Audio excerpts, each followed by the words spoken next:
Hey everybody, this is Ted Check, recovering reporter. You may remember Jim Acosta. He's an anchor and chief domestic correspondent, this guy right here for CNN. And if you don't remember him, if you don't watch CNN, you might remember this back when Trump was president-elect for the first time. Since you're attacking us, can you give us a question? No, Mr. President-elect. Go ahead. Mr. President-elect, since you are attacking our news organization, can you give us a chance? Your organization You are attacking our news organization. Your organization Can you give is us a terrible. chance Let's to go. ask a question, sir? Go ahead. Sir, can Quiet. you state, Quiet. Mr. President-elect, Go ahead. can you state She's asking categorically, a question. Mr. Don't be rude. President-elect, can you give us a question? All right, that's enough of that.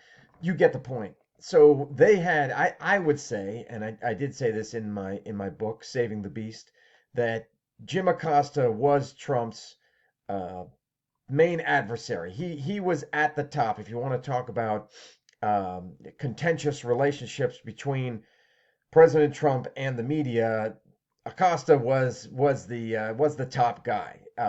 And look, I am all for. I put 25 years in as a journalist, and I am all for calling politicians out on the carpet, calling them out on the carpet. You want to ask the tough questions, but this is essentially harassment. The guy is, you have to have some comportment, you have to have some demeanor, you have to have some professionalism. And if the guy's telling you, I'm not going to give you a question, then you just, what are you going to do? Okay, and I'll ask it at another time. You don't need to browbeat and attempt to browbeat and harass the guy like this. You're actually doing damage to all of your colleagues there. Somebody else had a question. Trump wanted to go to that person, and Acosta's being selfish and is ruining the chances of another journalist who is of his caliber or higher, a colleague of his, of them getting a chance to ask a question. So in my mind, I'm wondering, now that Trump is poised to be the 47th president of the United States, will Acosta and Trump resume their feud that they've had? Because I think where was it here? He's an anchor. He has a show on CNN, but he's also a chief domestic correspondent. So he's based in D.C. Will he do the same thing? Will he be part of that scrum that where he's asking Trump questions every time he holds a news conference? I'm very interested to see if that happens, or if the dynamic has changed in any way. I can tell you, or at least my impressions are, that Acosta's attitude towards the president has not changed. He still carries the same, what else but enmity. Check this out. This is pretty recent here. If I can get it to play without this. He's claiming a popular vote victory that did not occur. I mean, I think we heard some of that in the beginning of that speech, but did not occur to the size he said it. He may very well have a popular vote live victory on when all TV. those. Yeah, because all right, let's take a look here. The numbers don't lie, right?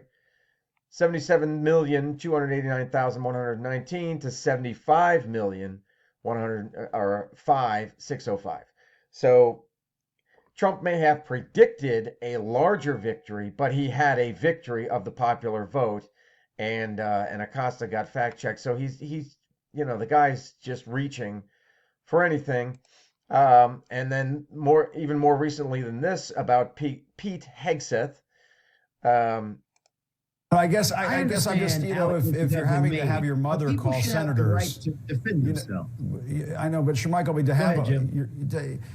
to have your mother call senators to get you cleared for Secretary of Defense, right? I mean, he goes out there with tattoos. I don't. Right? I mean, he goes out there with tattoos. I don't. Showing off his biceps and everything. What does that have to do with anything?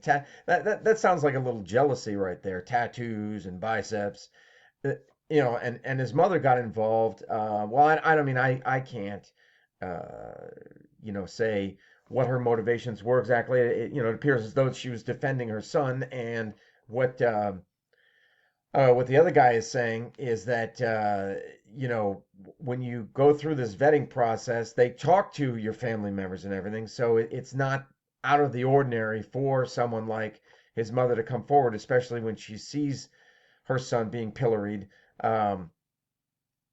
He's saying it's not that uncommon. But yeah, Acosta clearly is picking up right from where he left off, and is just looking for any little edge.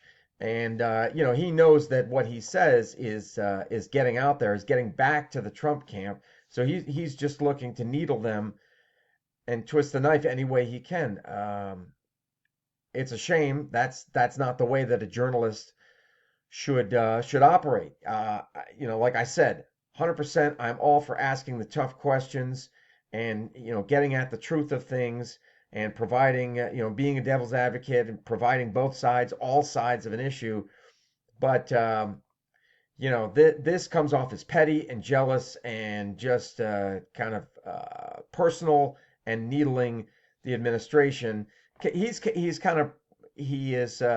creating the foundation for when he does, in fact, get in front of Trump. He's looking to preemptively anger Trump so that when he gets in front of him, Trump is already, angry at him. And so he is, he's constructing this, the bedrock of their relationship, whatever form it takes in the future. That's what I feel. And yeah, with CNN's ratings in the toilet plummeting, is that the right is that the right tactic to have at this point? I don't know. How about try something different? How about try a different way of going about asking questions? Maybe just maybe the American people are tired of this way of journalists, conducting business. My opinion. So let me know yours, and I will talk to you later.